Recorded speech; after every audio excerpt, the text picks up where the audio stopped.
We talked about, okay. Um, so we talked about what is a marketplace, what is a two-sided marketplace, a multi-sided marketplace. We also briefly touched upon network effects. We also talked about at a very, very high level again, how the analysis goes into product management and why is it so important. So before I start with today's topic, which is more on funnel analysis and what does that really mean, I just wanted to, give it 1 minute to the participants here to just see if there were any questions from the last session that I conducted, and if not, then probably we can get into the details of funnel analysis. So anyone, any questions? Any questions, Sakshi, Akshada, maybe Preetam, Pratima, if you attended the session, Sai, Sharon, any doubts, or else we are good to go. Good to go. Okay, cool. So I think Ankit, let's go ahead with the session. I think, right? So Okay. even if you have guys doubts, you can actually can ask on the WhatsApp group, so you don't need to worry about it. So yes, perfect. All right. So starting with today's thing on funnel analysis, I wanted to start with what it really means, and just give a very fundamental learning on what funnel analysis or fundamental definition of what funnel analysis really mean. And probably we'll take just a couple of sites to look at what funnel really means. So I took this from one of the site that I refer quite a bit, and I really like this definition. So what funnel analysis really means is that you understand how people are interacting with your site or with your app to perform the action that they want to perform. So if someone is coming on to Zomato, there could be multiple reasons for that person to come on Zomato, right? The person may have a goal, and it's all customer's goal. It's all about user's goal and how easy it is for that user or a customer to complete that goal, to complete that action. Correct. So when it comes to Zomato, there could be two or three goals, or maybe even multiple goals. But let's see two or three goals here. One of the goal is that the customer is trying to uh, order food online. That's one of the goals probably Zomato started with. The second goal could be that the customer is trying to find a restaurant nearby where he or she can visit. The third could be that the customer is just looking for some kind of information about a restaurant, about reviews, trying to read the reviews of a particular restaurant, right? And the fourth could be that the person is just there. He or she is just looking to see some images of good food. Probably he or she cannot eat that food, but just looking at some photos, just looking at some menus, that person is going to feel good about, right? So there could be multiple goals that the customer has, and Zomato as a product, what they want to do is they want to help the user to achieve that goal in the simplest and in the quickest way. Um, and that's where funnel analysis comes into action. So let's say there is a user who wants to order food online. Now, how can we help the customer to order that whatever food the customer wants to order? How can we help the customer to order that food in very simple steps, ensuring that the customer gets to the last stage, gets to order the food that he or she was looking for? And that's exactly what funnel analysis helps you do. It helps you figure out that, in the entire funnel, um, there are these points where the customers are probably liking your product or liking your page or liking your, whatever you're trying to display to the customer. And then there are these pages or these points where there is a high drop off point or where there is friction. And because of friction, customers are not probably going forward. There was a very good example that again this site provided. Funnels are nothing but like a speedometer in a car. So it keeps telling you that hey, how good are you on your speed and how bad are you on your speed? Is it going too high? Is it going too low? And accordingly, you can figure out, do you need to speed up, or sorry, can you speed up, or do you need to press brakes? And there is a very good analogy here. So you have speed guides everywhere whenever you're traveling, right? So the speed cannot go beyond 80, or the speed has to be, let's say if you're in this particular lane, it's not here in India, but in the US it's typically the rule that if you're in a particular lane, then you have to have a speed of 100 kilometers per hour, right? And if you're less than that or above than that, then it's gonna raise an alarm, right? That's exactly what funnel tells you. You have all your competitions, you have industry benchmarks, which are like your guardrails, that hey, your competition is probably having an overall conversion rate of 3%, something that you will keep hearing, an overall conversion rate of 3%, but you are around 2.2%. So what's not going right for you guys, right? And then there will be situations that, hey, the overall conversion rate is 3%, probably you are at 3.2. So are we looking at right data? Are we comparing with the right things? Or are we really that good, right? So that's exactly what I wanted to start this session with, what funnel analysis really means, and how does it fit into the real action ecosystem. Does that help set context, everyone? Yes. Yes, Okay. sir. Before we actually move, let's see um, which is your favorite. Let's ask. Let's see. So Saikiran, which is your favorite site? It's Amazon. Okay. All right. So let's go to Amazon. Okay. So here we are on Amazon. What is this page where you land?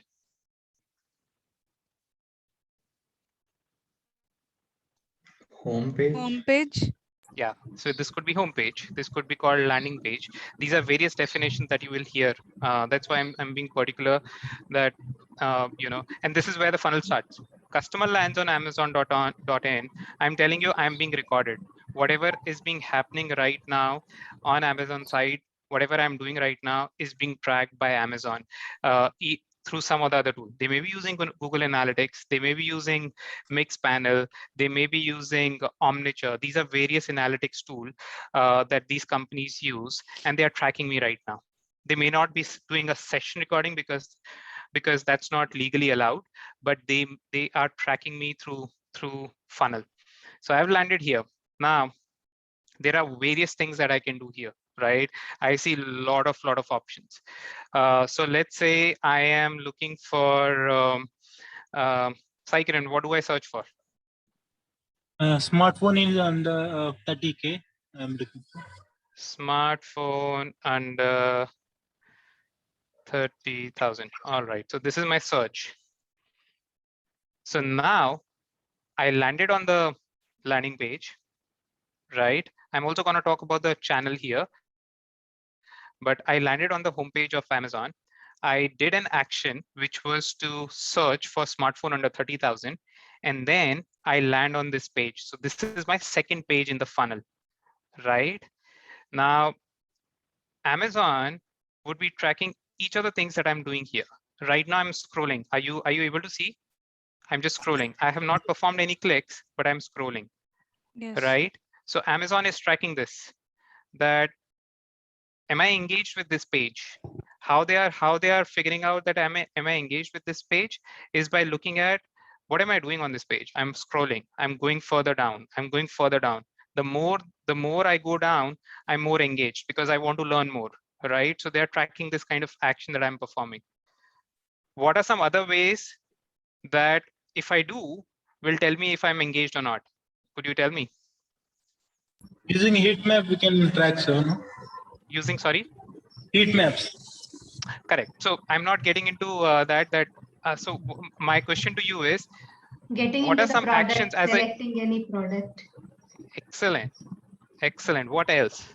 Or applying filters. Excellent. Or Super. searching something else. Super. Super. So if It's I perform any action here, let's say I apply a filter on brand, it tells Amazon that I'm engaged. And that's what Amazon is looking for. That is Amazon performing the right job on this page? There's going to be a product team sitting just for this page to make this page better, to help customer achieve what customer is trying to achieve from this page.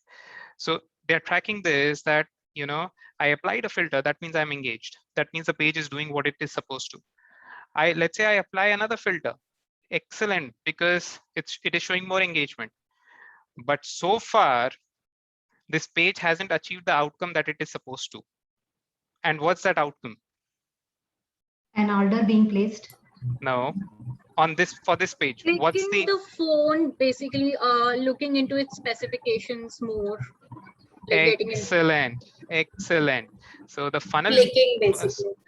correct. So the action that needs to be, that Amazon is trying to ensure the customer does on this page is clicking. So if I click and I land on this page, that means that previous page was able to perform the job it was looking for. It was supposed to do. They have achieved what they wanted to achieve, right? Now I'm here on this page. So Now, can I call, sorry to interrupt, can I call, these are like, sub goals towards a major goal, like every page that I am on, there is an expected outcome that would, be reaching to the end of the funnel. That's how it is. absolutely. So, sorry, I did not ask your name. Who asked this question? Pratima, great question. That's exactly what it is. So, like we started with goals, when someone reaches Zomato on Amazon, again, the goals, there could be multiple goals that a customer is coming on Amazon site, right? Sai Kiran's goal was to find a smartphone under 30,000. That was his goal. Now, Amazon is supposed to deliver on that goal. Now, how Amazon can help Sai Kiran find that phone and also motivate or inspire Sai Kiran to buy that phone.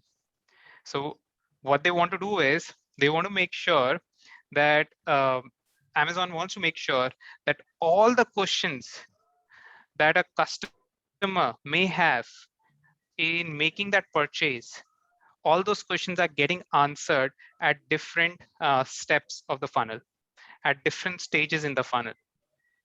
All the apprehensions that a customer may have are getting answered at different stages of the life cycle. So on the previous page, the customer may have questions like, hey, which is so there are a lot of options here. Now I'm looking for a phone which is having a particular internal memory, a RAM of this much, dual SIM, a screen size of this much. So that's what the customer is looking for, right? These are all the questions that a customer may have, that hey, I want a phone, can I have a phone with this much memory, with this much size, with this much screen size, at this price, and of this brand? So these are some of the questions that come to customers' mind. There are also questions related to, hey, how many, is this a phone which is being used by multiple people? Now, how do I get to know that? I get to know that by, sorry? Rating.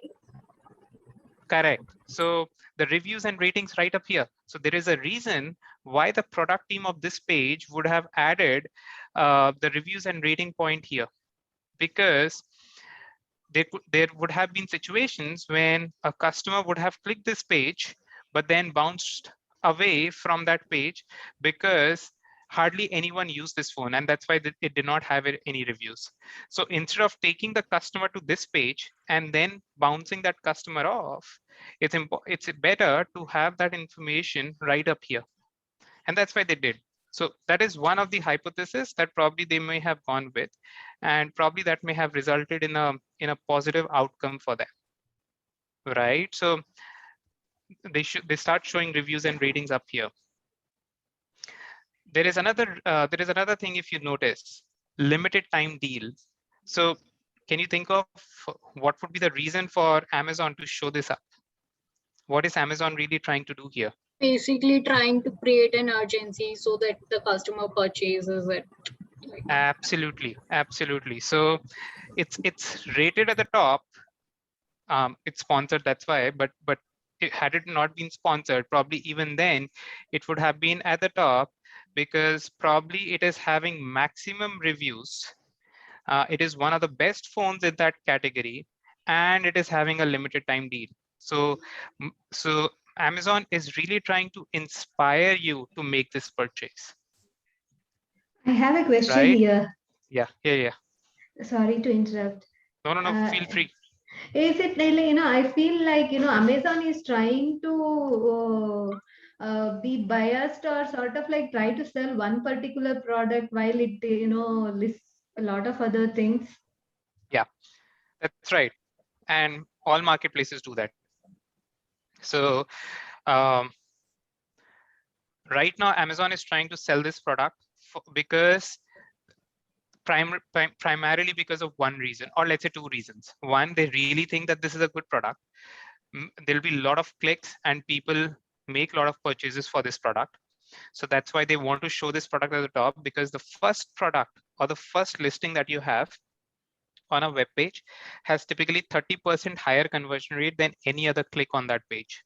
That's a general trend, right? So they know that this product is really something that people, let's say 70% or 80% end up purchasing. So they want to make sure that this product is coming at the top, so that people come, select this phone, and they convert, they complete their action, right? The second reason is that at the end of the day, Amazon is also a marketplace. They want to build, they want to generate profits, they want to generate revenue, right? So Samsung in this case are paying Amazon to be there on the first link, and that's why it's a sponsored link. So Amazon is paying extra to stay at the top. And it might be that they have more inventory of this phone and they want to clear it up in a particular time. So possible. I would not say that that's not a right hypothesis. Possible. Because it is coming as appeared, I mean, in the first point, where even if we have selected the brand Samsung, that means, I mean, being sponsored doesn't make a sense for Samsung. But yes, when it's open for all the brands, but it is coming as a sponsor, that means, yes, it is not one. Sorry, I could not follow that. Yeah, I mean, when we are selecting a brand called Samsung, correct, say, and then it is coming as a sponsor, that means all the point of purchasing this space from Amazon for Samsung is not viable for them, right? At this point of time. Not really. So I remove that selection. Still, that same phone is appearing at the top. I think there's a new model and inventory will be high, so they want to sell it. Could be. So like I said, so that is possible hypothesis that probably inventory is high, or the lead, the delivery time of that phone is the minimum. So at the end of the day, that is another metric that Amazon is looking at. That if someone is trying to make a purchase, how soon can we deliver that particular product to the customer? Because the sooner the delivery, the better it's going to be for the customer, right? So there will be multiple, and this is all algorithm based, by the way. So how that search page loads up is all based on multiple attributes. So like the best product. The best product would be defined by reviews, ratings, how many users use it, what's the percentage of customers buying that particular product, then coming to delivery time, then coming to returns, chargebacks. So there'll be multiple attributes basis which Amazon, Uber, all these players would be loading their search page, right? Now, 1 second. Is it might be seller is paying something to Amazon and they're showing ads with it? Yeah. So when anything is sponsored, that simply means that the merchant is paying Amazon. So it's a simple Google ad click model. So if you go on to let's say I search for Samsung phone under 30,000. So these are all ads. These are all ads for which Reliance Digital is paying, Samsung.com is paying, Amazon.in is paying, Vijay Sales is paying to Google. And right now they have already paid, by the way. So if you notice, I searched for it, the ads, sorry, right now they have not paid, but as soon as I click on it, so I click on it, Reliance Digital will end up paying to Google. So these sponsored ads are by these sellers and not by the, you know, Samsung as such. No, so Samsung is paying Amazon. You know, they're basically bidding for that top spot on the search result page. So if let's say Redmi ends up paying higher amount, then there is a possibility that Redmi may come on the top and Samsung may not.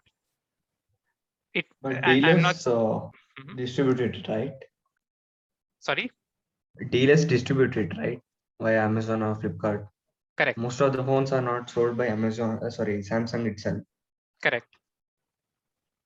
Correct. So there are two things here, isn't it? One is the dealers who are selling the same product, and correct. one is you know, the product in itself bidding for the top spot. Correct. So depending on, you know, who is selling it. So it could be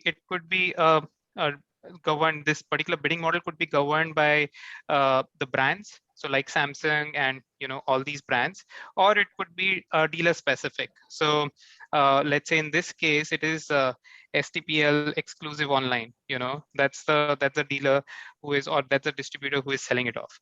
So depending on what model is being used by Amazon to you know, for their sponsored ads product, they would be figuring out which product to show at the top and which product not to show at the top, and which products to show in, you know, subsequent steps.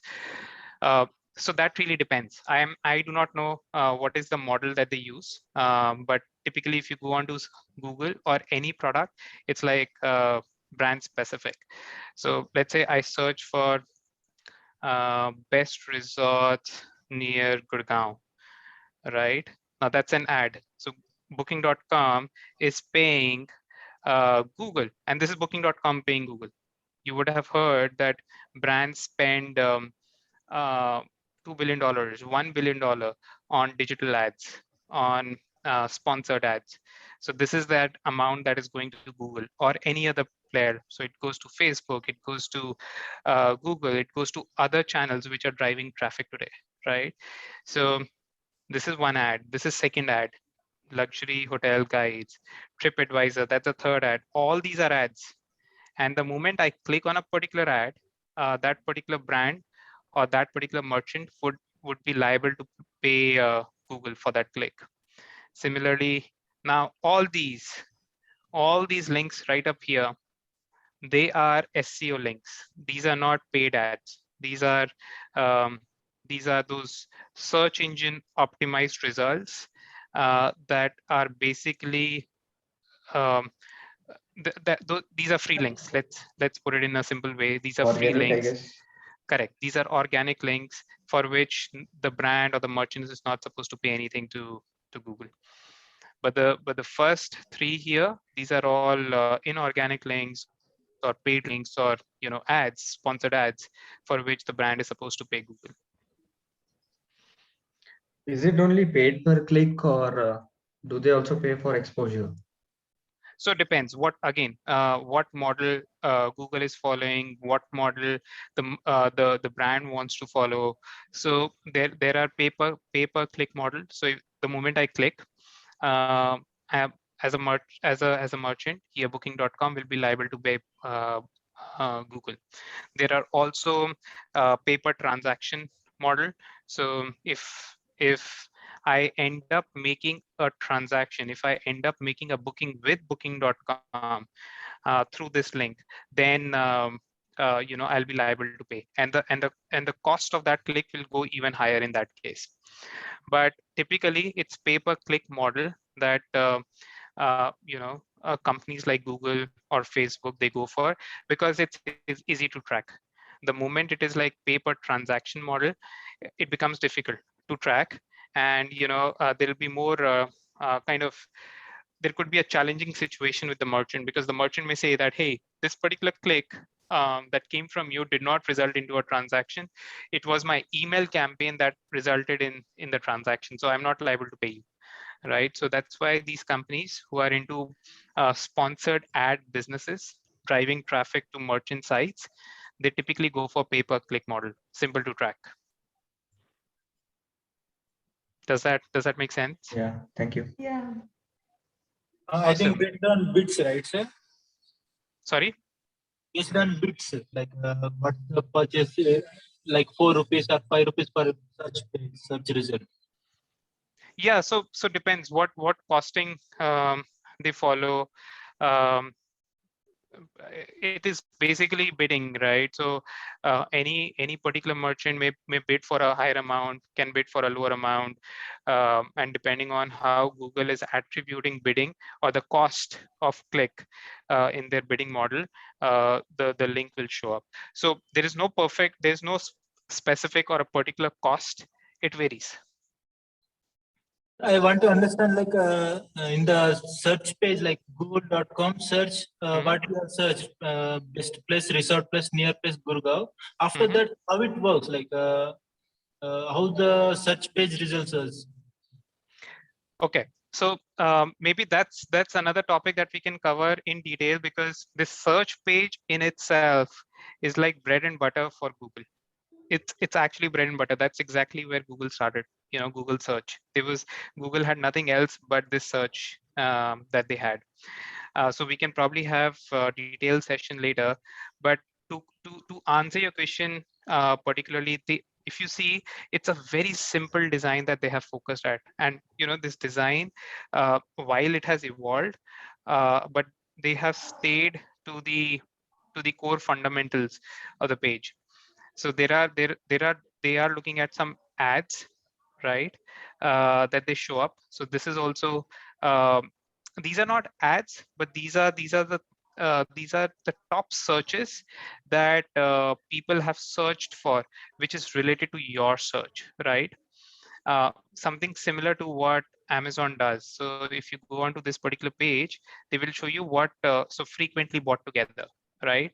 Or they will show you what are some other items which are related to your search. So these are some of the other products that are very similar to your product, or customers who searched for this particular item also viewed these items. So very similar to what Google is doing here, right? So there are some ads, there are some popular searches. Then they have also included their map component right up here.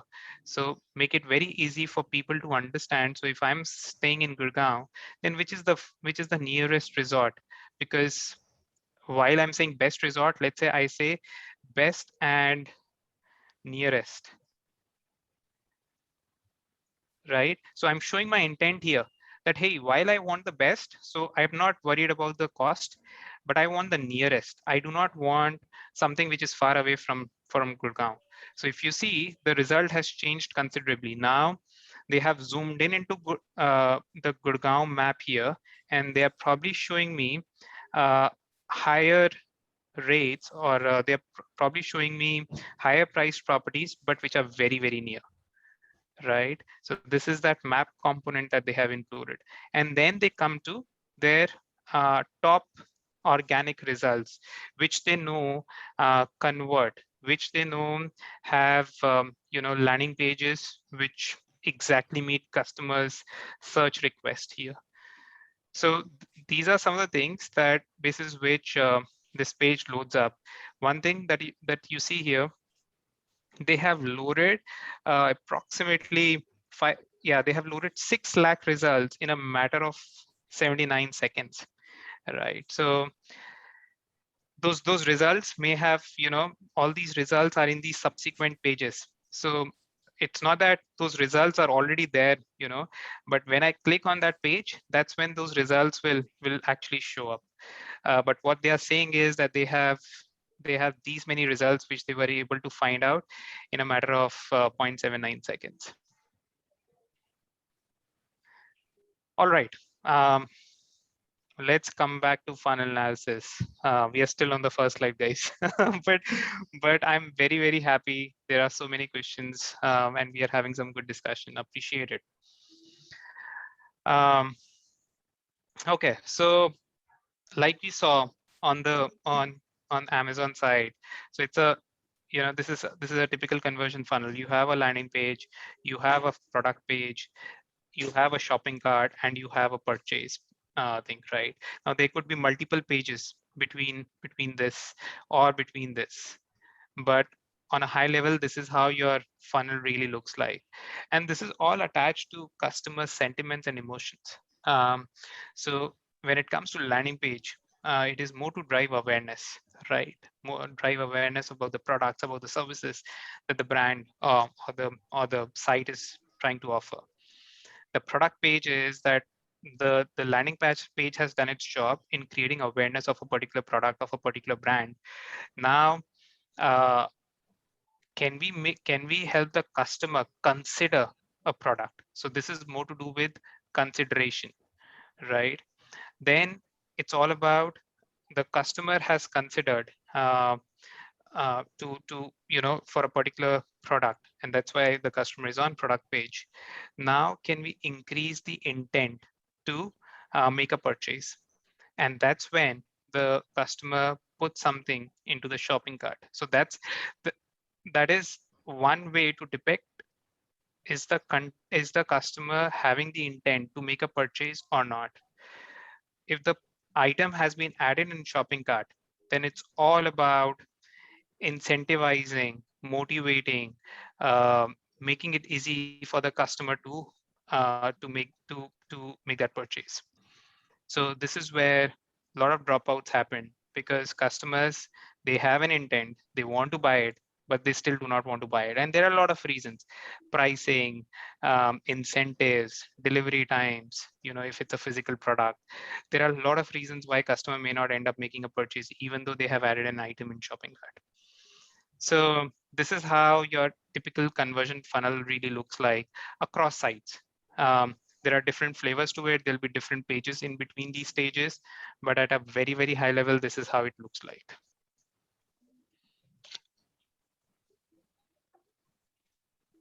Questions, or should I move on? Okay, No I'll move question. on. Okay, so I'm gonna skip this slide because I think we have talked about it, that why is it important. I straight away wanted to come to this example here. Ankit, I have a small question from the previous slide. Yeah, go ahead. The funnel slide. Previous slide? Conversion funnel. Yeah, conversion funnel, right. Yeah. So if there is some specific, understanding or that we have seen in the market, like after how many pages a client or a customer should be able to make the purchase complete, like 3 page or 4 page. Like here I can see the 4 stage of the funnel. So is there something that makes sense? Like if a user can purchase in just 2 clicks, or in just 3 clicks, or in 7 clicks, will of course not be accepted. Something like that. So there is no set answer to that. It really depends what kind of e-commerce site you are on. It really depends what kind of marketplace you are in. It really depends who are your competitors. There is no straight away answer. And you know, for that, let me actually take you to another example. So at Expedia, when I was with Expedia in 2015, I was working on a white label solution. So what white label really means is that we were using Expedia's technology. So if you go on to, let's say, expedia.co.in. So this is Expedia site, right? Now let's say I'm selecting a package here. Package is basically combining flight, hotels, cars, everything together, right? So we were using Expedia's technology and putting it behind technology, inventory, everything, and putting it behind the curtains of, let's say, Marriott or Riu Hotels and Resorts or Hilton or Hyatt, right? So the idea was that we were experts when it came to technology. We had all the inventory of all the flights of all the hotels, and we wanted to put it behind Hilton.com or Marriott.com. Why? Because we those guys were not experts when it comes to technology. They are great in hospitality, right? So we said that, hey, we'll put it behind your engine, your site. We'll charge for it. You get the business. We'll take a cut, right? So that was the intent. I'll just give you an example of how the question that you asked. So let's say I'm flying from Delhi to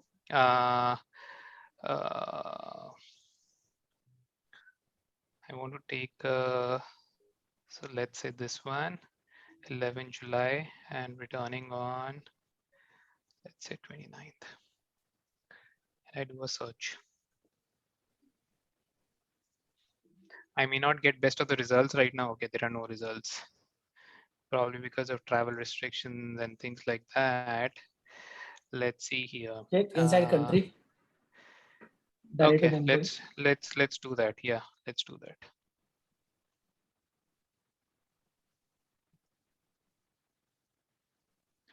Oops, what did I search? Let's do a fresh search.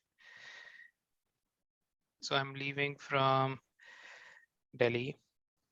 I'm going to Mumbai, and I'm returning on, let's say, 14 July, right? And I do a search.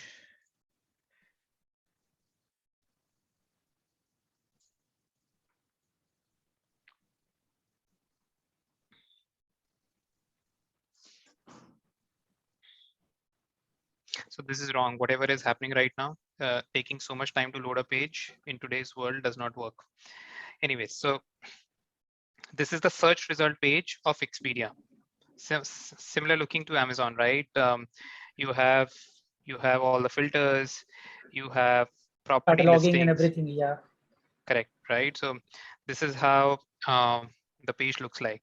Now, why it's important to have this page is because Expedia has a lot of these hotels, right? This is the inventory that Expedia is showing. And so now customer has an option to go for a particular option, whatever the customer feels good about. Now, my team and I were working on a white label site. And what we did was we put this package booking engine of Expedia behind Riu. Riu is one of the luxury hotel chains in the US. Mm-hmm.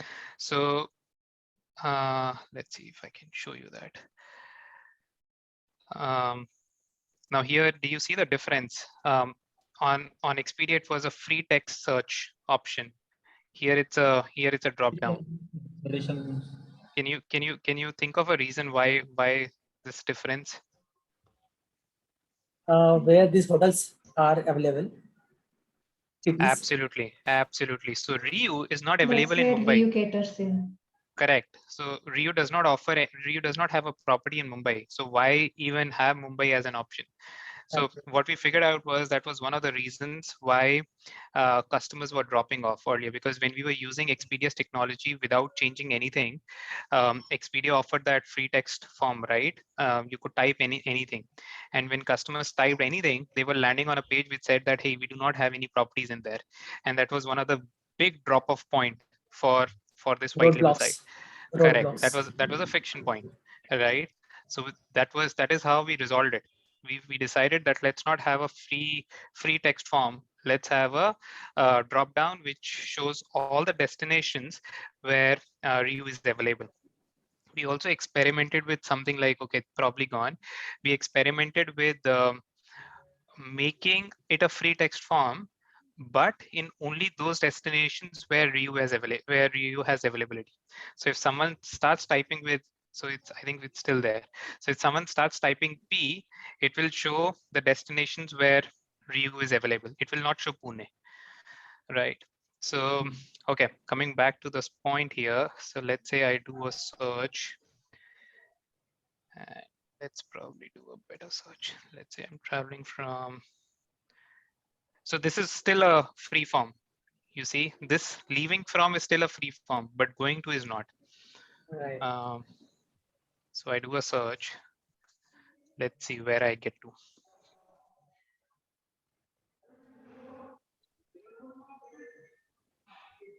Okay, this is not what I wanted to show you. Okay, probably let's talk about it. This is a good example. Yes, we'll come to this. Before I'll, if I can interrupt you in between. Before Sure. coming to this page, those 3 bullets were coming, say 50% and all. I Yes. think it was purposefully, I mean, loading of the page was slowed down so that people can read all these 3 bullets. Correct. So essentially, if it's taking time, because at the end of the day, it's geography specific, it's internet speed specific, right? There could be places where the internet speed is not high, and it may take more time for the page to load. So just to keep the customer engaged, we show those 3 bullet points so customers can read. Typically, the reading speed is like 1 word per second, right? So it's like, if there are 7 or 8 or 10 words, it's probably 10 seconds, which is probably good enough time for a page to load. Does it make sense? Yeah, So Matto element, it's very much like nowadays we call anyone and we keep on listening for a minute. COVID se bache, wear mask and everything. correct. That's very irritating sort of thing for the user. Correct. So that's exactly why companies focus at page load time. They want to reduce the page load time to the minimum because it's very difficult to keep the customer engaged. And that's why I said, you know, what was happening on Expedia just before we came on to Ryu side, it took a long time to load this page, and that's good enough for Expedia to lose a customer, right? So that itself is a friction point, and probably Expedia, you know, when they are coming up with their funnel, they would be seeing that if 100 customers are landing on the home page, it's only 50% who are coming on this page. And so one of the hypotheses that they will draw out would be the page load time of this page. Right? Okay, coming I have back a question here. Can I? Yeah, go ahead. Is the concept of funnel applicable to, you know, only e-commerce kind of places, or is it applicable to other, you know, kind of No. So funnel is always there. So in B2B, right now we are talking about B2C, right? When it's e-commerce, it's basically B2C, correct? Or it could be C2C, consumer to consumer or customer to customer. Like your OLX is a customer to customer, right? But in B2B, also there is a funnel. So it's not e-commerce, it's B2B, which is like business to business. So Adobe, Microsoft, they are business to business, primarily business to business sites um, or companies, and they also have funnel. Can you think of what that funnel is?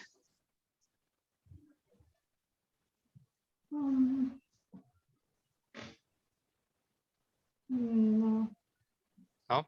Okay, it's a sales funnel. Yes. Exactly similar to this. So there, what will happen is, let me see if I can draw it right now. Let's add a slide here.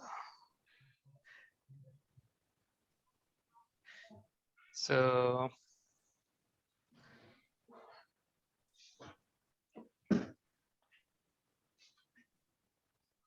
this is going to be my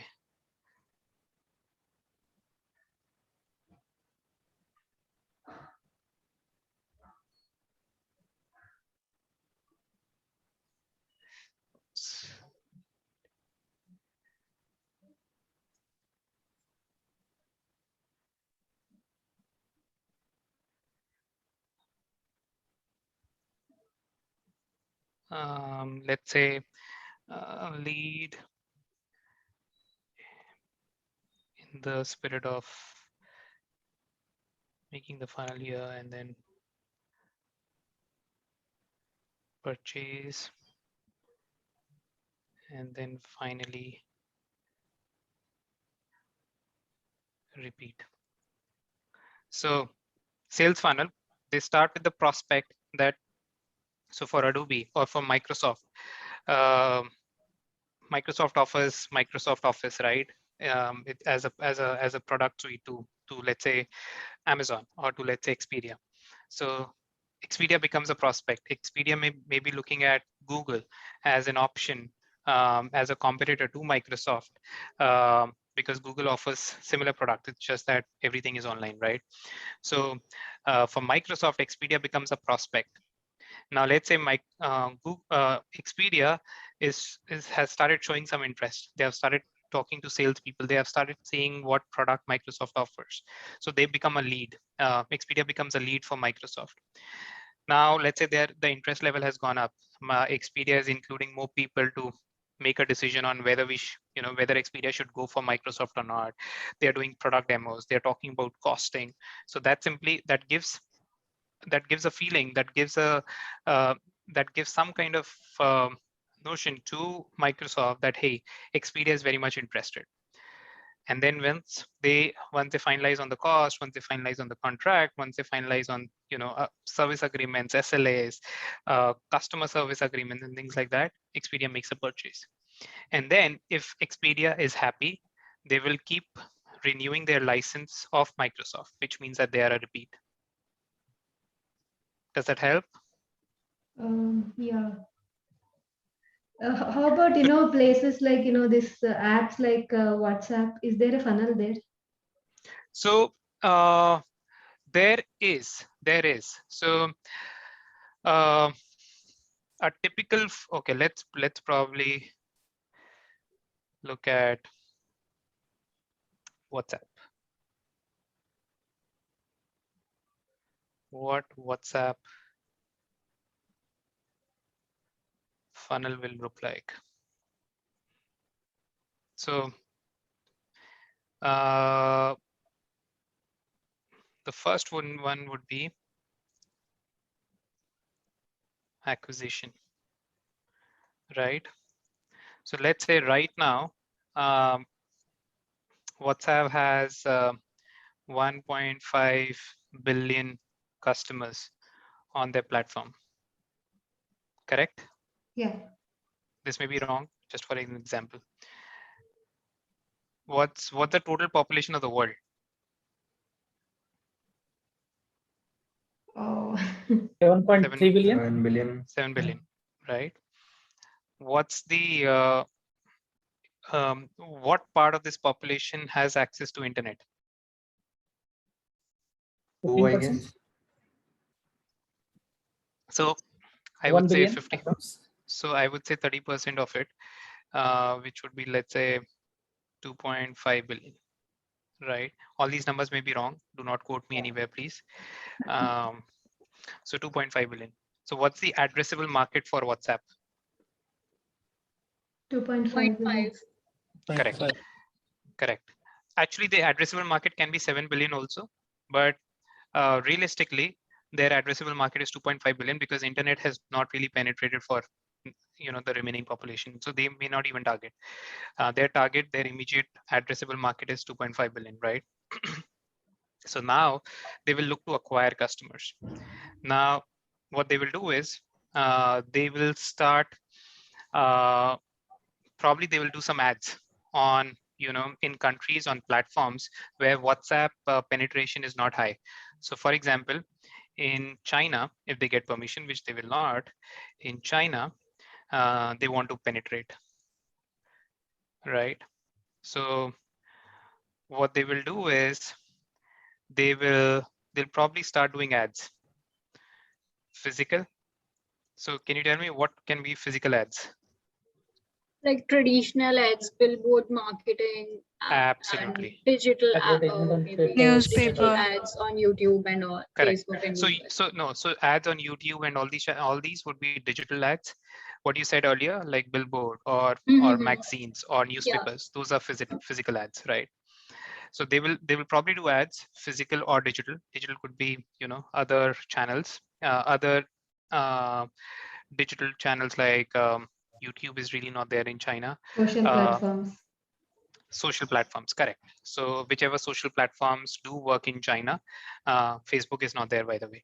So there they will do some ads, right? Now, what they will do is they will try to see. So this becomes my first step. Now what they will do is they will have an onboarding Activation of customer. Yeah. an onboarding flow. So when a customer lands, when a customer from these channels like digital or a physical channel, whatever, lands on WhatsApp landing page. What is a WhatsApp landing page? It's nothing but the form where you fill in your details, right? So there the customer will enter personal details like name, address, phone number, and things like that. And then there would be some login details. So here the customer will enter email or probably email and password, or it could be I don't know if they provide single sign-on. They should, being single sign-on, right? Could be FB, could be Google, correct? And then finally, the user logs in and starts using WhatsApp. Now, there could be another funnel, but let's stick to this. So this is one funnel, which is an onboarding funnel for a customer who wants to use WhatsApp. Now, the first step in this funnel, it's probably a 3-step, or even it's probably a 3-step funnel. The landing page. The second page is the personal details page. The third one is login, and the fourth one is actually you get into WhatsApp. Correct? Does that make sense? Mm. Now Yes. this funnel could be actually different. You know, I do not know what's the onboarding flow of WhatsApp because I started using WhatsApp way back, so I don't remember what's the onboarding flow. But this is an onboarding funnel that I just wanted to give you a sneak peek of. So a landing page, a page where customer enters details, a page where customer enters login details, and then finally starts using WhatsApp. So it Now stops here, at it stops here. So depends. It is Again, like depends. acquisition and activation. That's where it Correct. stops. This is basically an onboarding funnel. Now the second kind of funnel for WhatsApp would be, let's see, people who want to use WhatsApp payment as an option, as a payment option. There could be a funnel for this. So here, what would be the thing? The thing here would be that customers clicking on it's options, right? I'm just going on to the WhatsApp application. So it's basically the 3 dots. Customers clicking on those 3 dots in top right corner, correct?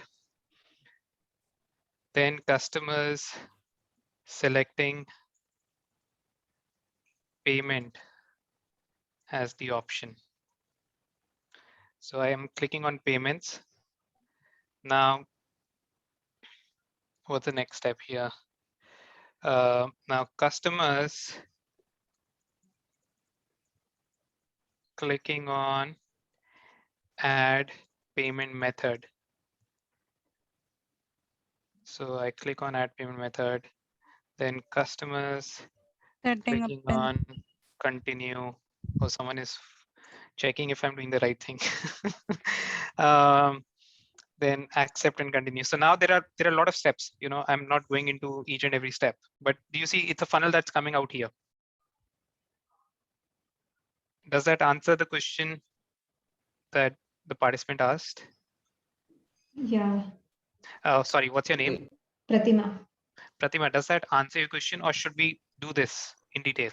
No need. It is just like, every stage has a different funnel is what I see here. Correct.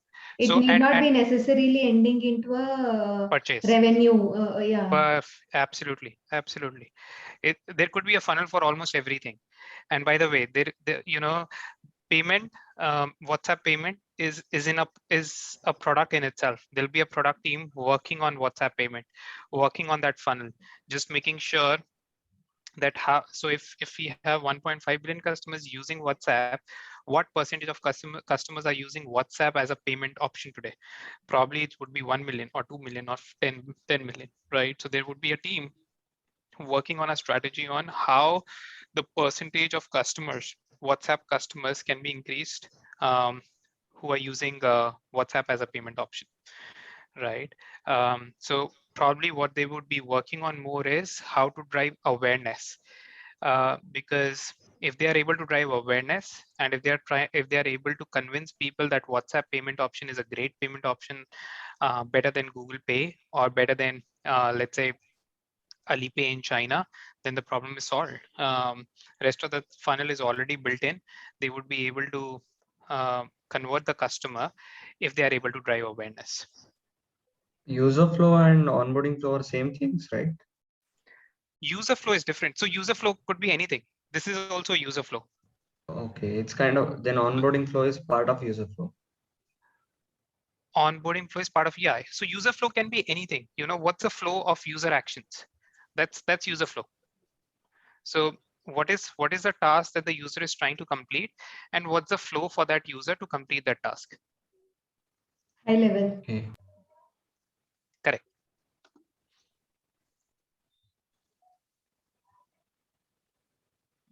Yeah. Cool. Good. Pratima, answers your question. Are we good here? Yeah. Awesome. Thanks for bringing it up. I mean, this is a good, simple exercise. All right. So coming back here. So I wanted to take out a snapshot from the funnel at Indeed, but I realized that that's not right. That's not ethical, because I'll end up exposing data of a company. So what I did was, this is a random company. I have not put the name here of the company. Do not try to guess also. Even if you want to, probably you may not be able to. But random company, I have tried to look at a funnel. The funnel that we were looking for Amazon. So I wanted to show you how a product team really looks at a funnel, and what do they look at, what are the things they do not look at, what are the things that they focus at, and things like that. Are you able to see the picture clearly? Yeah. Okay.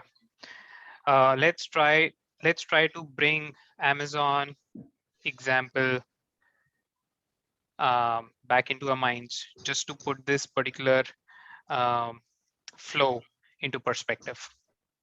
So I landed on amazon.co.in homepage. So that is start a session. So you see this number here. This number says that approximately 24 lakhs, so 2.4 million customers landed on the homepage of Amazon on, let's say, yesterday. With me so far? No questions? Yeah. Now, out of that, 1 million customers landed on view item page, landed on the page which was, let's say, Samsung, that particular model, right, that we searched for. So approximately 44.3% customers who landed on the homepage converted. This is basically what you say is converted. So what's the conversion for this particular page? It's 44.3%. So if 100 customers land on the homepage, 44.3% for that particular product category end up converting, which means 44.3% customers end up landing on the next page. Now, out of that, 18% customers end up landing on the end up adding that particular item in cart. So what's the drop-off percentage here? Anyone?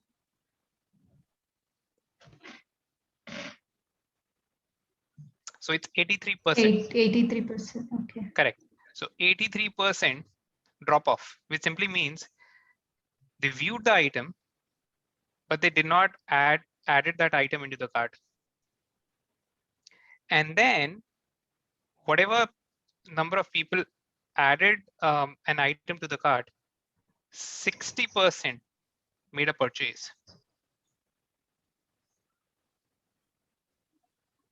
So let's take a second here to kind of understand this. First of all, any questions on any part of this funnel? This is just for an example. The funnels could be more detailed. The funnel could have more pages depending on what funnel are you looking at. This is just for an example purpose, but this is how typically the funnels look like. What tools we can use to find like what percentage, like to see the data, basically? Correct. So there are a lot of tools. I used to use Omniture, which is Adobe product at Expedia. At eBay, I used Google Analytics. At Indeed, I'm using Mixpanel. So there are different products that are being used today. Google Analytics is one of the most frequently used, most used product.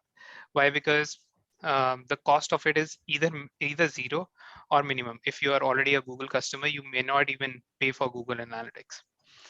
And that's why most of the customers end up using Google Analytics, and it's pretty detailed, and it has to be, right? It's at the end of the day, it's Google. And it's simple to use. When it comes to Omniture, which is Adobe product, it's very, very detailed, and it requires some kind of understanding of the product. Similar is the case with Mixpanel. So to answer your question, there are different products being used by different countries, by different companies, depending on what product solves a use case. Okay. Any other question? No. Okay. So now let's look at, so what I wanted to do is, okay, let me ask you this question. If you are a product manager of, let's say, the mobile category, and let's say you are basically a group product manager or a director of that particular product category, and this entire funnel is your portfolio. So there would be, like I said earlier, there would be a team working on just this page. There would be a team working on just this page. There would be a team just working on this page.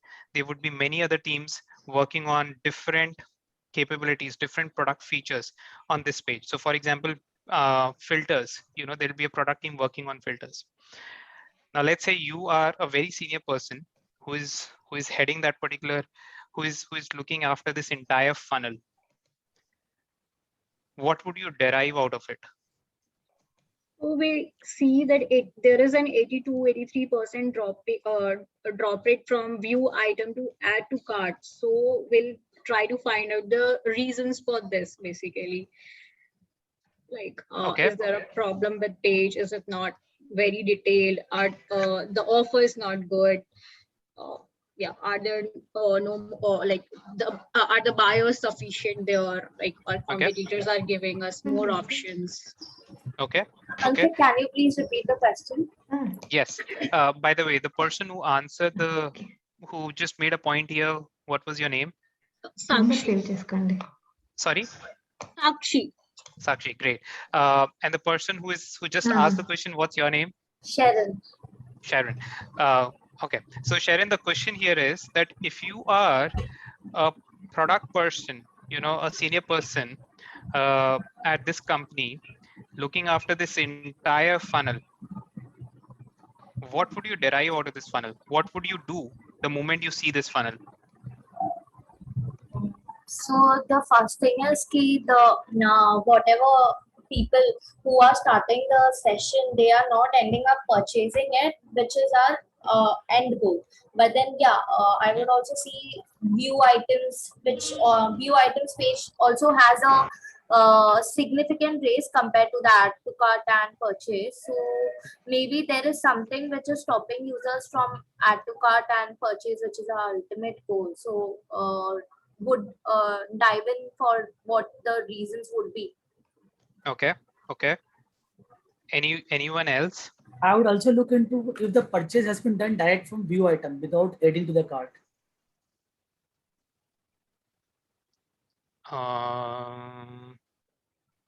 Basically, buy no option, right? Yeah, buy now option without going to the cart and all. Okay, I see. So let's say there is another purchase funnel. Instead of clicking on add to cart, you just there is an option buy now. You click on buy now and you straight away make your payment and you're good with that. Yes, and then I'll also Okay. see the percentage of that kind of category, like direct from the buy now and then through add to cart funnel. Okay. Also, there needs to be more engagement on the like view item part, I guess. Yes, and then I'll also Okay. see if there is any broken link between add to cart and purchase and all. Okay. So I think we, like our minds work, we have all started going into solutioning. Take a step back. I think we were in the right direction. So one of you made the point that you would look at this part of the funnel as the first thing, and then someone said that you would probably, let's say there is another option buy now. What percentage of the traffic is going through that part of the funnel? Let's say that part of the funnel does not exist. Let's say there is only one option for the customer, which is go through the cart. So what would you do then? And my suggestion, do not go into solutioning.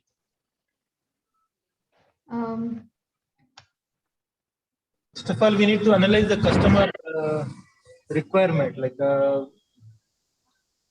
what exactly is looking at. Actually. Maybe there could be a reason that when they're starting the session, while they're searching for some items, there won't be the items which they're looking for, and that's why the view item rate is dropping at the first step itself, eventually occurring to the end goal. I would want to understand why, why there is a drop off from start session to view item, almost 45% of drop off. So that is a huge churn.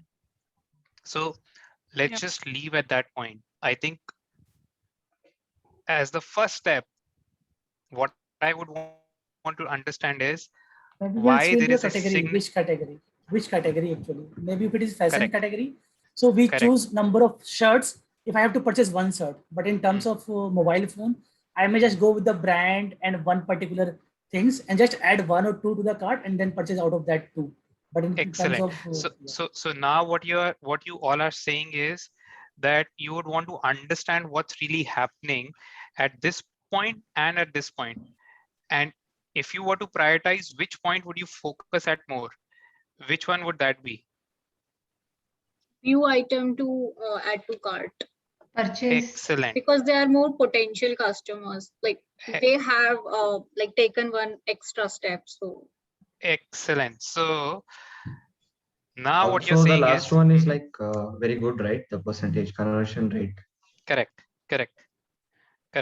So now what you're saying is that you all want to look at this particular part of the funnel. You want to understand what's really happening here. Correct? yeah. So yeah, that's the analysis now. I was here, add to cart, and then all these steps have to happen for me to make a purchase, which is a thank you page. Correct? Now all these steps are happening. And because of all these steps, and there are conversions that are happening at each and every page. And because of that, there are these steps that the customer has to do to finally convert. Correct? yeah. So Now, if you see here, customer, when the product has been added to a cart, there are a lot of things that the customer has to do, right? The customer has to enter personal details. Customer has to enter, and right now probably we are talking about, you know, another section of the funnel. I'm gonna come to that part where, you know, so let me just go back. So 83% drop. correct, sir, correct. So we are gonna come back to this. Right now, what I'm doing is I'm talking about this part of the funnel where our conversion rate is much better, but I'm just trying to give you an understanding of it is not as simple as just add to cart, and then purchase. There are a lot of steps happening in this part of the funnel also. And I'm just trying to show you how this 59.2% comes up, why it's not 100% of the customers who end up making a purchase when they have added a item to a cart. All right. So these many customers added to cart, and finally these many made a purchase. And why that happened is because there are different steps that the customer has to do to perform to basically purchase that item. They will go to cart, they will visit the cart to see what all items that they have purchased, which is pretty significant. So someone who has added an item to a cart is just not doing for leisure purpose. So 90% of customers are not doing for leisure. They actually want to make a purchase, and that's why they visit a cart. If you look at fashion category, if you look at Myntra, probably this cart visit percentage is not going to be that high, because what I end up doing is, and probably this is something that you would also be doing, I go onto Myntra, I look for t-shirts, I just select 5-6 t-shirts and put them in cart. I may not even visit the cart because I do not have an intent to purchase. I just liked, you know, I had some free time. I wanted to look at some fashion trends. I found some nice t-shirts. I just added them to cart to see, to look at them in future, you know, if when I really want to make a purchase. The similar is a story with travel. You have aspirations to go to Manali, but you cannot go to Manali today. So what you'll do is, just to pacify yourself, you'll probably go on to Airbnb. You will search for Airbnbs in Manali, and you will select, you'll basically select a few as your favorites, but you will never go back to your favorites right now because you do not have an intent to make a purchase. But in this case, there is a high intent question. 90% of customers are wanting to make a purchase, and that's why they visit us. That's why they go visit the cart, see the items that they have added to the cart. Make sense? Yeah. So probably they should reduce these steps, like a single sign-on or something. Correct. Do not go into solutioning. You're still far away. Yeah. You're still far away. Do not go into solutioning. Let's define the problem first. Is it that the bottom of the funnel is what that is always important in a funnel analysis? So that's why I picked it up. So typically what you would see is that companies are terribly focused on this part of the funnel. When someone has reached the checkout page, let's make sure that we convert as many users on that page who have landed on that page. So there will be a very, very high focus, because till that point, you know, you can actually say that customer is just considering. Customer is just looking at your site, looking at your product just for leisure, just for fun.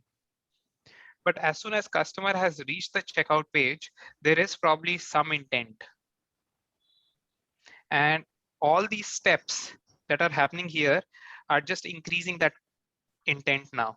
So when the customer has visited the cart and is now entering personal details, you see there is a significant drop here. Do you see that? Why it's happening is because customer is now spending his or her time to enter those personal details. And that's why there is a significant drop. So I, as a customer of Myntra, may again go back to the cart and may again see all the items that I have listed, may again engage with that cart by figuring out which ones to buy, which one not to buy. But as soon as I am expected to provide more personal details, there is more commitment from the customer. And that's where this drop off point, there is the customer's drop off.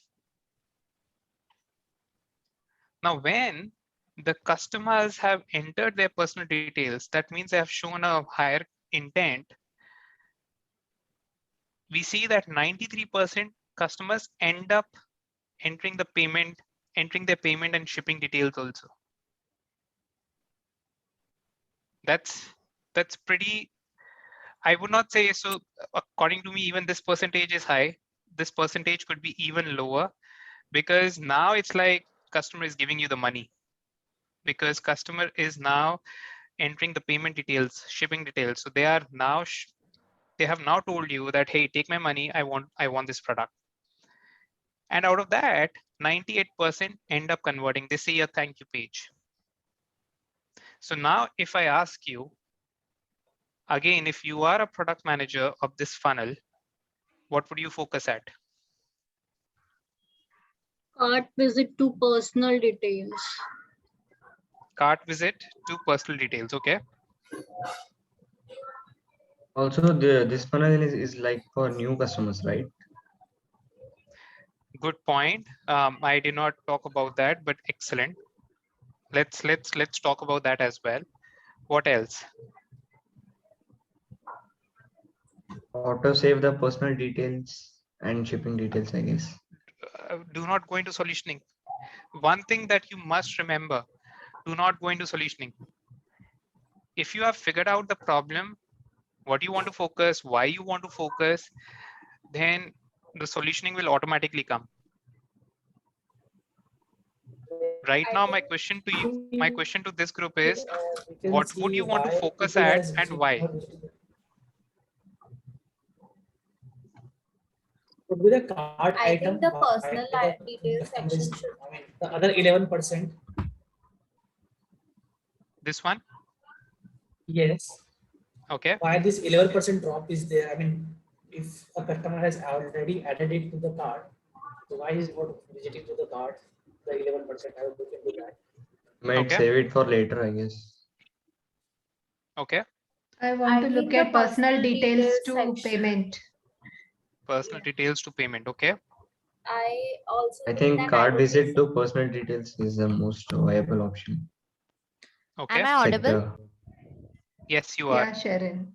Yeah, so I think I would also be focusing on the personal details section, as for us as a company to have the user data is important, so that like if we have the personal details of the user, so even if he is dropped off, we could acquire him sooner or later by showing off some notifications or something like that. So personal details, yeah. Okay. All right. Reduce friction in that part. Okay. So probably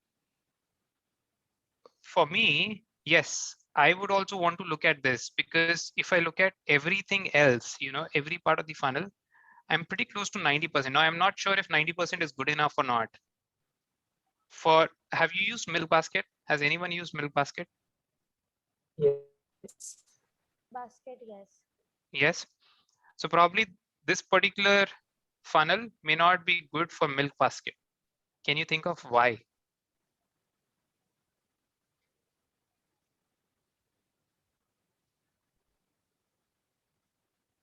I have not used it, but I'm assuming they sell milk only. And when you have added some packets of milk to the cart and you are not visiting that cart, like, milk is a like product which you are going to buy, like, It's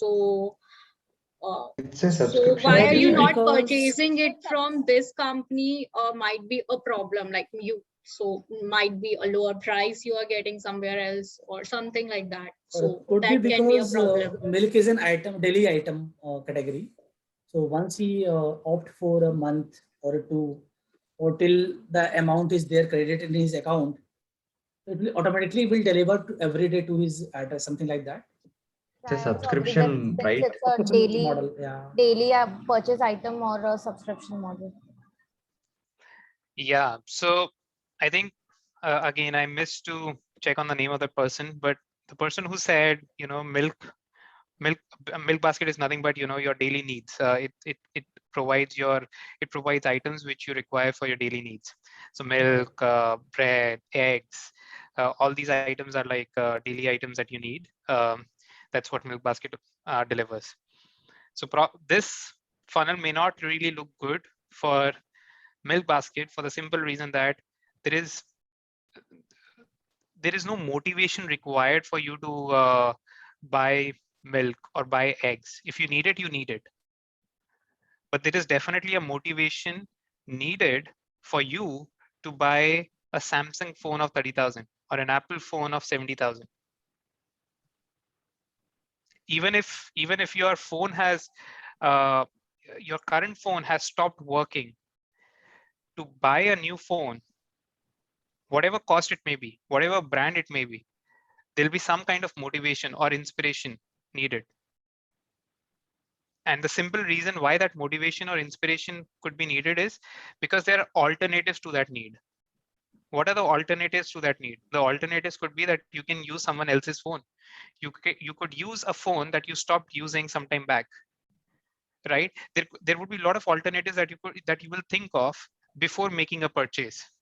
You may say that, hey, okay, my phone has stopped working. Can I just give it to a shop for repair and get it fixed instead of spending 30,000?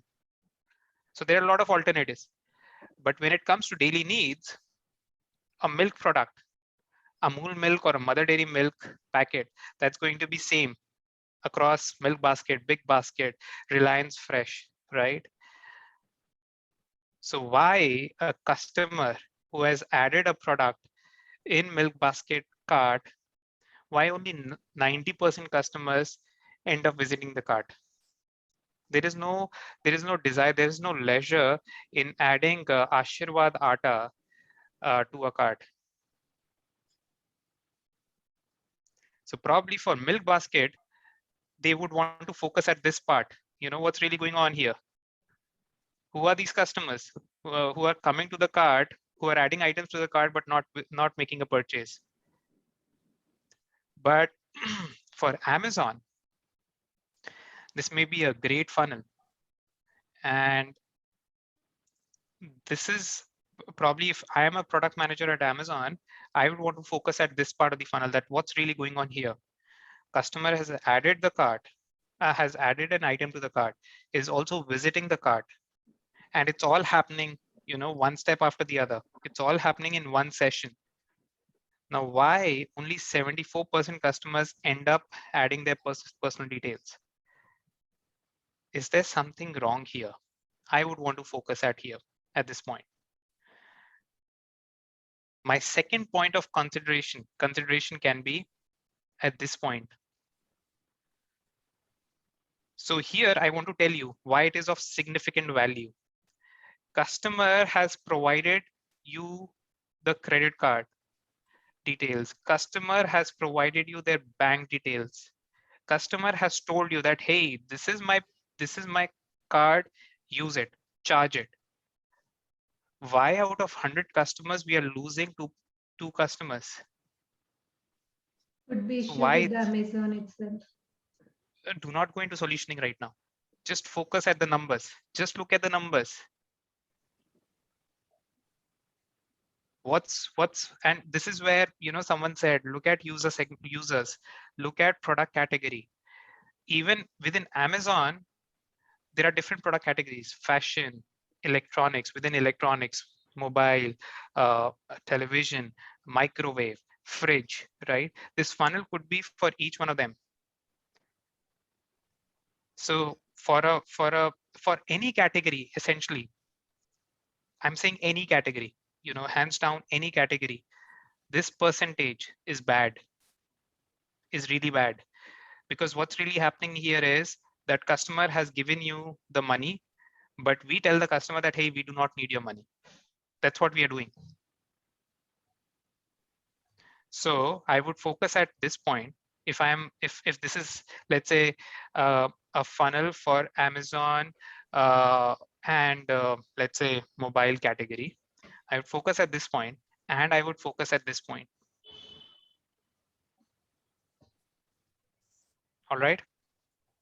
Also, to find the problems, we need data, right? Correct. Yeah, got it.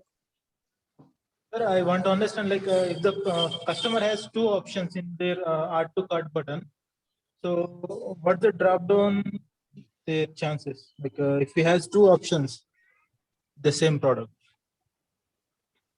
Sorry, I didn't follow that. Two options. What two options are you referring to? Like, say in the add to cart button, he has the two options for one single purchase. Mm-hmm. Like, for example, in 30K mobile, he has Redmi mobile and Samsung mobile. So what's the case, the drop down percentage, where it is mentioned in this shortcut? So in that case, so the customer, what he's doing is that, you know, he has selected two options, Samsung 30,000 phone and a Redmi 25,000 phone, right? And he has added both those items in the cart. Now that's when he or she will visit the cart and will figure out which is the phone that the customer will end up buying. But that has nothing to do with this percentage.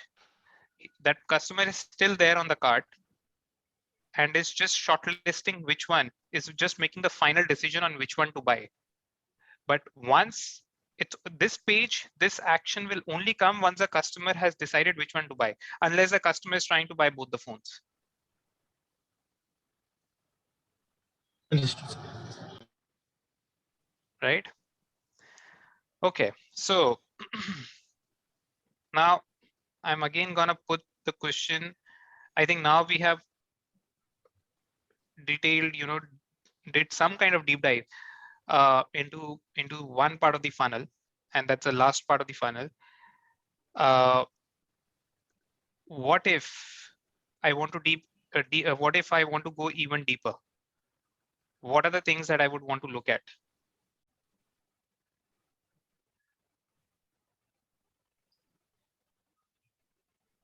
So 73.8%. Yeah, sorry, go ahead. So we'll look into the personal details form, like how long it is. Maybe it's too long. And we can just have some mandatory fields which the customer can fill in easily, not the whole form. And we can give them an auto save option. Like, but what if you have so between your new users and returning users, let's say your entire business comes from new users, you have 0 returning users coming onto your site. Will autosave option help? Will you build autosave feature? No, that's for future use, but for the first time they'll have to give some details. But like in case we have 10 fields on our personal details form, and out of them only 1 or 2 or 3 are mandatory, like name, your address, or your mobile number, like just 3. So we'll just ask them these 3 details, and rest of the details are optional to them whether they want to give or not, like that. Good. But you touched upon, you mentioned autosave, right? Yeah. So let's say I'm saying that the business that you are into, you do not have any returning users. That's a very bad business to be into. But let's say you do not have any returning users. Would you invest in building that autosave feature? If there are no users, like it might be like we have for properties, we have apps like 99 acres and all. So in that case, I don't think this auto save option like will be a very like we should invest in that. Good. Makes sense. So coming back to your point earlier that you made, form could be long. So that is one hypothesis that you're drawing out for people not entering personal details, right? So, and also we can have, like, some people might have a data privacy issue. So we should familiarize them with the company's privacy policies, like their Excellent. sensitive personal information will not be disclosed or will Excellent. be sold to other platforms like Google or Facebook. Great. And sorry, what's your name again? Sakshi. Sakshi, great. Good points. Can I just ask you one thing, Sakshi? Is there anything that you would want to do before you draw out those hypotheses?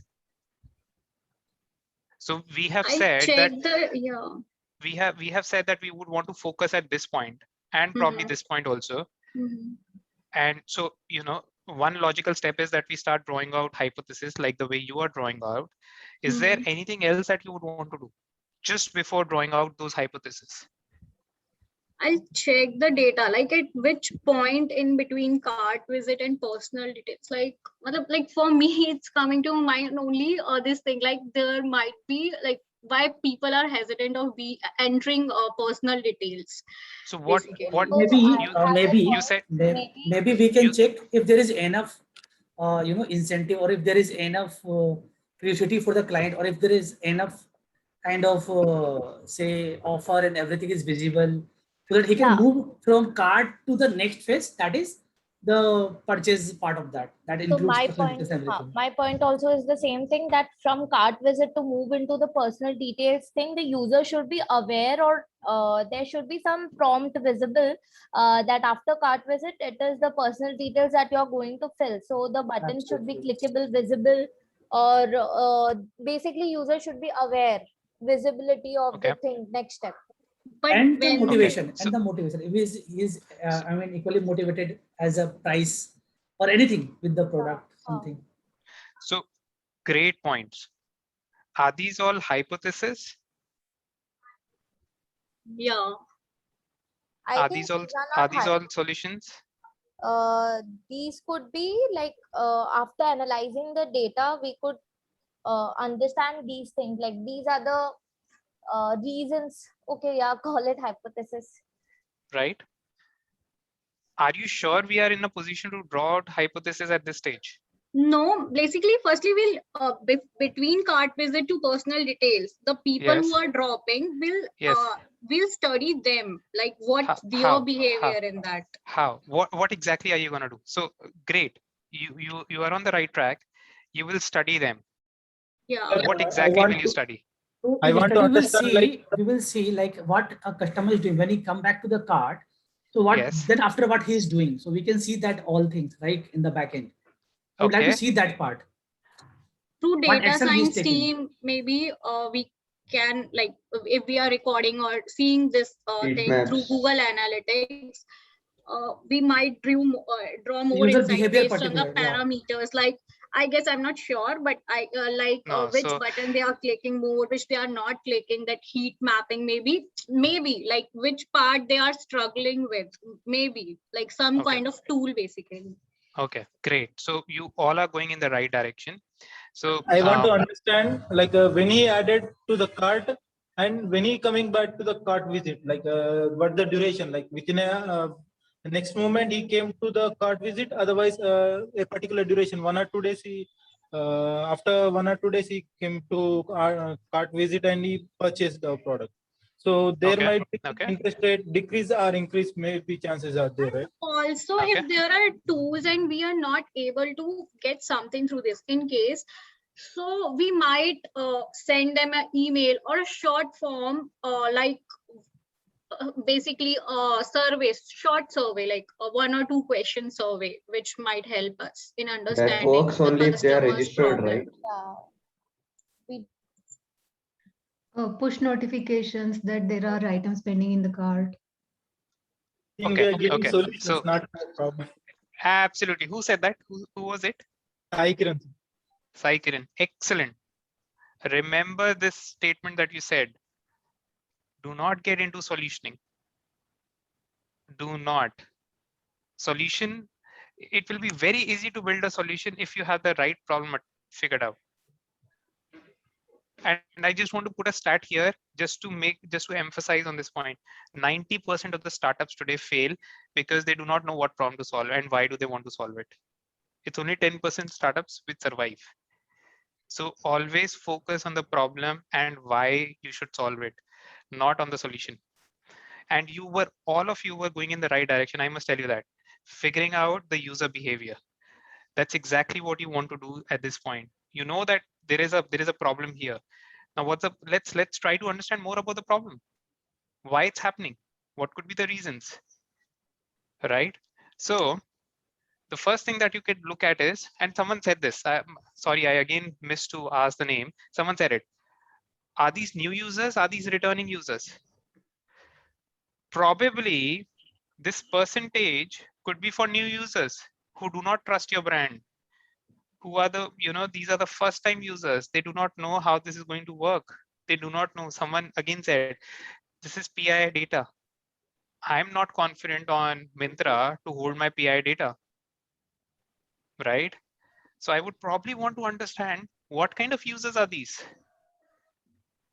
I would want to look at their demographic. Are these old users? Are these young users? Are these users coming from tier 1 city, tier 3 city? And all that information, by the way, so new user, returning user, demographic, all that information I can get without even asking them to provide their personal details. Right? So this is something that I would want to do just to understand more about my users. And probably that's where I will be able to build a better solution. So let's say this percentage is the problem that we we start looking at users, we start looking their demographics, and we figure out that this problem is for new users. Our returning users are probably 95% or 96% customers who are returning.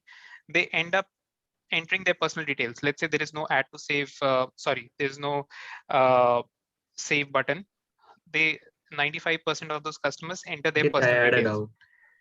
Yeah, go ahead. Yeah, so how do we know about the user demographics before they are giving out the personal details, So We as soon can't, as you right? land, as soon as you land on a site. I have an example for that, Ankit, if you will allow me. Sure, go ahead. Yeah, so there's a company called Wakefit, if we have heard the name. So they used to provide the mattresses. Now they are into other category as well, the branded furniture and everything. So at present, current Wakefit is available to deliver in 7 cities only. But if I will put a pin code, maybe during the cart visit, there is a location that they may track upon, and then they will say it's not available in your location for now. So I will not put my That's a details in geographical this thing, right? personal details. I'm talking about demographics. So That one demographics knows. will How include. would they know about the user age if they are not giving out personal details? Assuming, as you told, it's new So I users just gave that you an are coming in. example. I gave you an example from like pin code perspective, location based perspective. There could be n number of such things. Yeah, but you So can't figure out the age, right? Without those personal details, as far as I know. yeah, so good question. And who is this? Who asked this question? Preetham. Good question. Very good question. Now I'll talk about two things here. One is I can definitely figure out the geography of the customer just by tracking the location of the customer. So as soon as you land on a site or an app, there typically you get an option that allow the merchant to track your location, to know your location. If I select that, I'm able to track your location. But let's say even that is not done, right? Or the customer does not do it.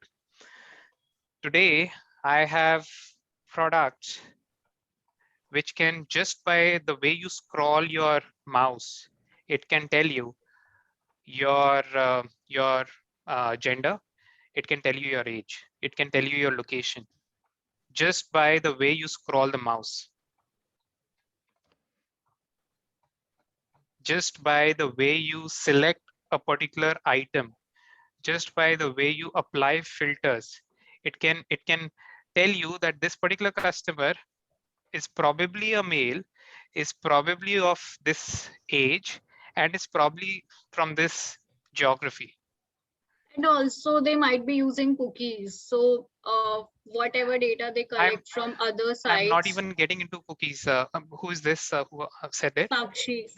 Sakshi, today because of PII, a customer has a privilege to not allow the merchant to collect cookies. As soon as you go on a site today, you will get a pop-up, accept cookies or configure cookies. So you Yes. have an option to tell the merchant that, hey, do not store cookies, otherwise I'm gonna sue you, Yeah, true. right? Yeah. So let's say But there are those no tools cookies. wouldn't be like 100% correct, right? It's just So a correct, predicted correct. And I'm prediction, sorry. not even looking at 100% accuracy. Even if I'm able to move this percentage by 100 basis points, which is like 1%, it's a significant win. But all I'm trying to say here is that, Do you mind sharing some of those names of the tools? so one is, so look at Forter. It's a Sorry, what? fraud. Photo? Forter, FORTER. Okay. It's basically a fraud solution, but what it does is it tells you the identity of a customer. And that identity does not mean that it will tell you that, hey, I'm Ankit Singhal, I am of this age, I live in this city, I have my family. It will not tell you all that. What it will tell you is that a male, probably between 30 and 50, and is probably from India. That's all that it will tell you, but that's good enough. That's good enough for me to segment my customer, to build a cohort of customers. So just by looking at this number, I can still draw out. Okay.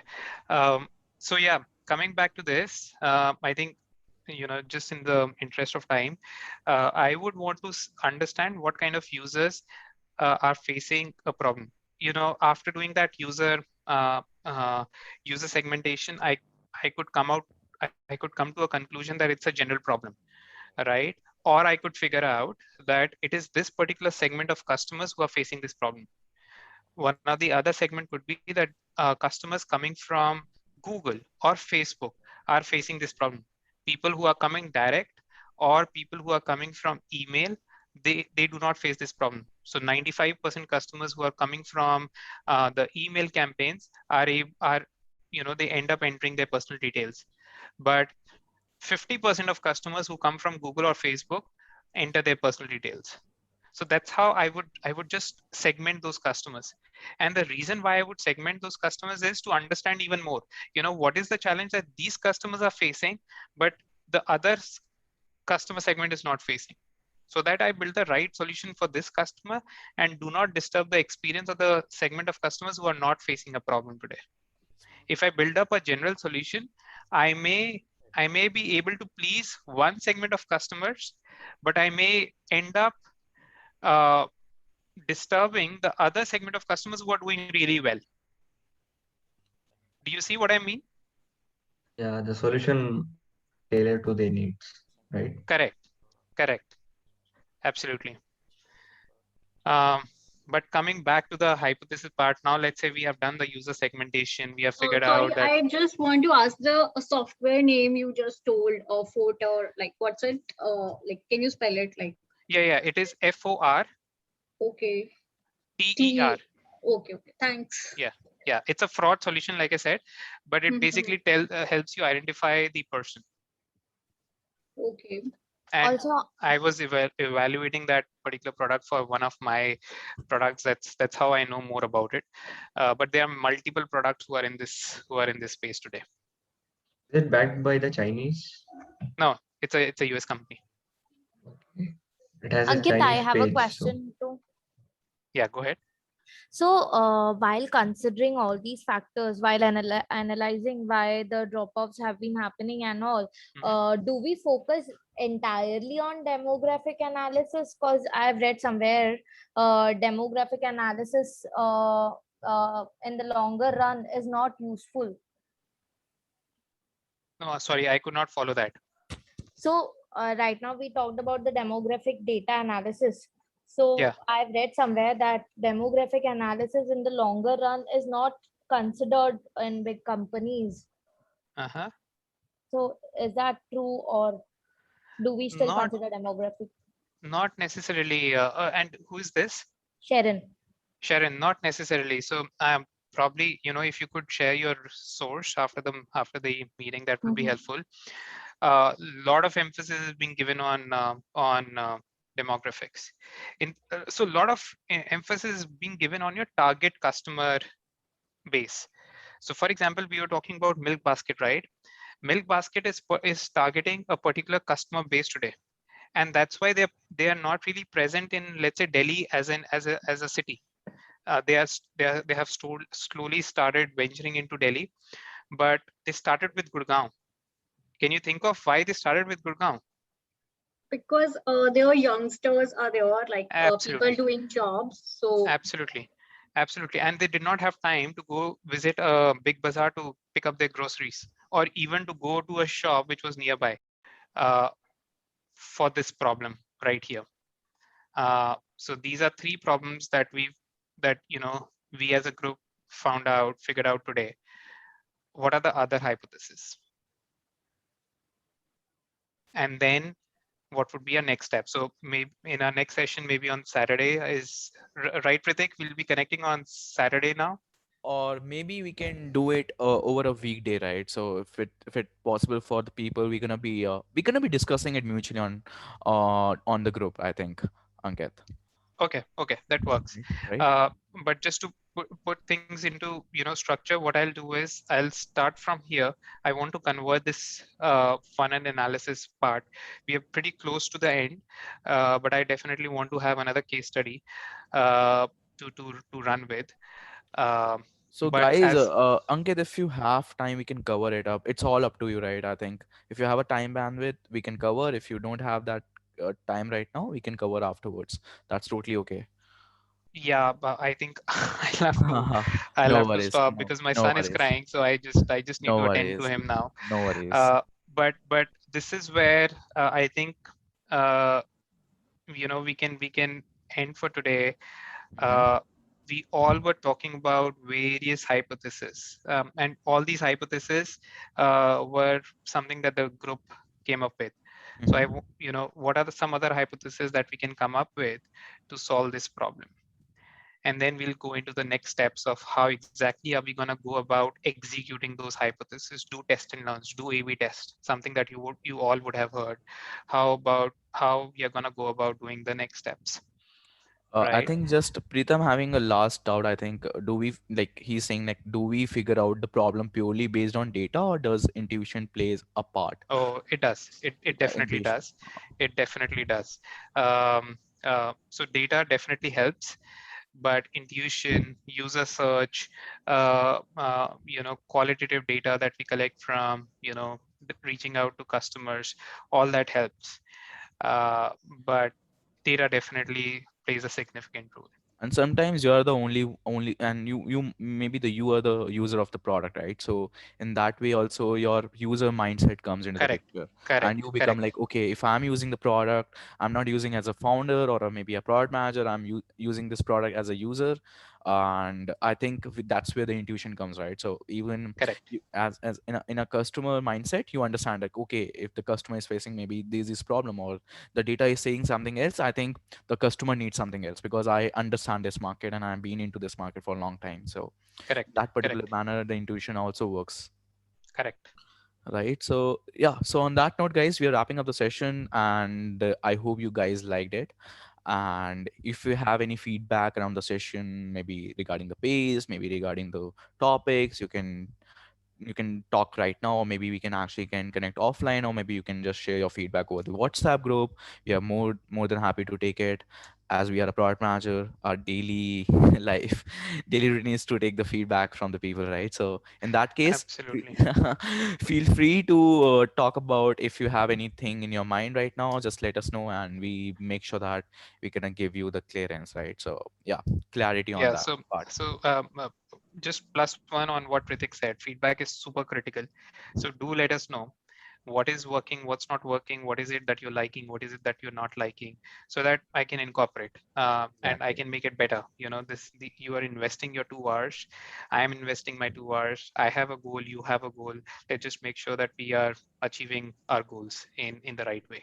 Right. That's how the product. That's the first step of product management, right? So, guys, also, guys, if you have any doubts, just let us know. We more than happy to assist you over the WhatsApp, over the call, or maybe in any medium if you want to connect with us. And yes, that's it, guys. Stay Yeah, safe. Take care. Thank you so much, everyone. Thank Thank you you, so much, Ankit. Ankit. Thank you, Ritik. Thank you so Thank you, much. Ankit. It was a thank you great so session much. today. Thank Thank you, you. Ankit. Thank you Thank you, So Ritik. much, Have a guys. good Sunday. Bye Ritik, We bye. have another session at 8:30, Ritik, right? yes. So guys, let's do it, right? I think थोड़ा सा मुझे time दो, ठीक है? I think मैंने 11 का plan कर रखा था, and it's gonna take some time, right, for you to digest all this stuff, right? So please make sure to don't rush towards the session. Just I gonna be making sure to provide you the value, right? So yeah, on that case, Ankit, I'm just wrapping up the session. Thank you so much for giving such an insightful session, Ankit. Thank you so Thank much, you. guys, for Thanks, attending Ritik. it. Thanks for having me. Bye bye. Perfect, guys. Bye. Stay safe. Have a nice Sunday, guys. Take care.